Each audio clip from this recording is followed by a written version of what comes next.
Say what is going on, Swerve Alliance. I'm SpawnTrapped bringing you another video, and today will be the possible start of a series. If you guys enjoy this, I'll probably do more of them. I'm looking to make this into a series because back when I had 25 subscribers, I did a series on my channel called Tips for Small YouTubers, which at the time was a very small YouTuber. I had like 25 subscribers. I did like this 15 episode series where I talk about different tips to improve your videos, and now I myself have improved so much, I figured let's go back and let's do this kind of series again, do it for Swerve, because there's a lot of content creators that do watch this channel. So I figured episode 1, let's talk about commentaries. The reason why I want to do that is because no matter who you are, unless you're like an editor and you used to do like speed art on YouTube, you're probably going to do a commentary at some point. Even if you're a sniper that just hits clips, at some point you're probably going to do a commentary. So as I've watched the results from the Swerve 500 RC, I have seen some mistakes, some good things. I'm not pointing out any people in particular. I don't feel like I'm talking straight to you.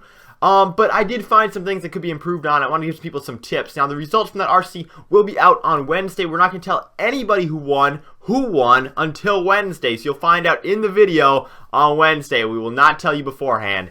Anyhow, the biggest thing when you open up somebody's commentary or somebody's YouTube video, it is going to be the way their voice sounds. Now, obviously, you can't change the way your voice sounds. It's going to sound like what it sounds like. I remember back when I started my YouTube channel, I had other people on my channel helping me. I remember Dylan was really peeved, like he thought his voice sounded too high on a microphone. He always wanted me to like edit it and drop the pitch. I never did that for him because I think that's really fake sounding and I don't like to do that. But you have to have enthusiasm in your voice. If you don't have enthusiasm, you come off with this super monotone voice. People aren't going to want to listen to you. They're going to fall asleep listening to you. And they're going to find something else to watch because there are millions and billions and trillions probably of videos on YouTube that they could be watching instead of yours. So as a kid, I always had a super monotone voice, like in junior high and stuff, and in high school even.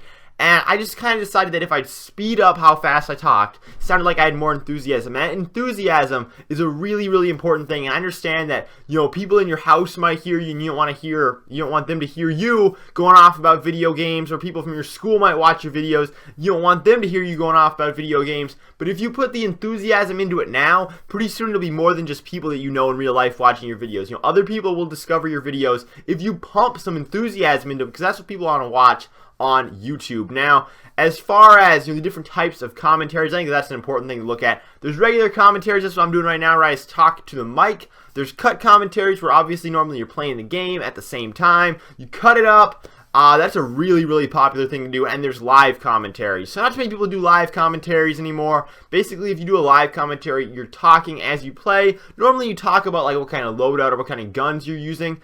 But if you're doing a cut commentary, obviously you slice that thing up a little bit. But people who do cut commentaries need to realize you have to make clean cuts. I think that SB on Swerve here, he does super clean cuts. He cuts it well. And if you can cut it strategically like Jev does to try and make a joke out of certain things, work that stuff in, it can be a pretty good type of video. Now, I do live commentaries because over time I've kind of developed a way of talking in a speech type format with no preparation into a microphone. That's just something you have to develop over time by just giving it a chance, restarting commentaries over and over again until you think you can nail it in like one shot, or, you know, just cut it up a little bit.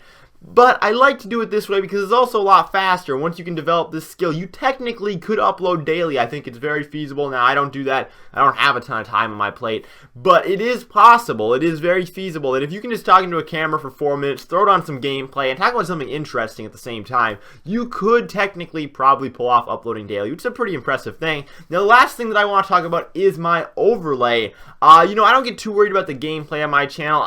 It's nothing impressive. I don't play that well. Some people, they get really like crazy worked up. They're like, oh, this is 100+ gameplay, and they make that be more important than the actual topic of the commentary. If you're that type of person, that is fine. Now, I'm not, so basically what I do is I put this really big overlay on here, as you can see, and it covers up a lot of the gameplay. The gameplay's still there, but you think that if you have people two things to look at, they're more likely to actually watch the entirety of the video. You know, people can flip back and forth between watching me, watching this S&D game that's being played, even though I'm not maybe doing super good. So don't get too worked up about the gameplay. It's more about the content of what you're actually talking about. I mean, I could have a 100+ kill gameplay and talk about some raccoon that's out on the road right now. Nobody would watch it, because, you know, they might think that that's dumb. So, also, another thing is keep it under 5 minutes. I think that some people's commentaries run way too long, and then you just typically end up repeating yourself. So, if you guys enjoyed this, drop a like on. If you want to see me do more tips type videos for content creators, let me know down in the comment section. I'm SpawnTrapped.